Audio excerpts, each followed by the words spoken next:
anymore, you go ahead and just flip them over.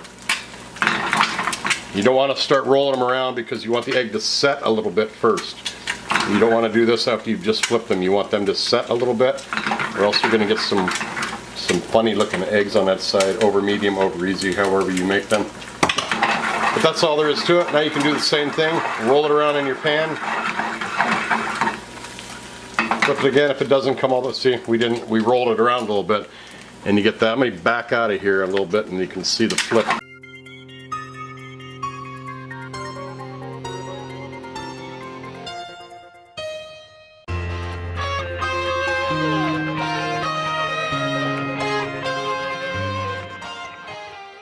I took pictures of our breakfast that we had this morning with some hash browns and toast. I'm going to throw those in this video right now with some really groovy music. Enjoy those. When we come back, we'll close out.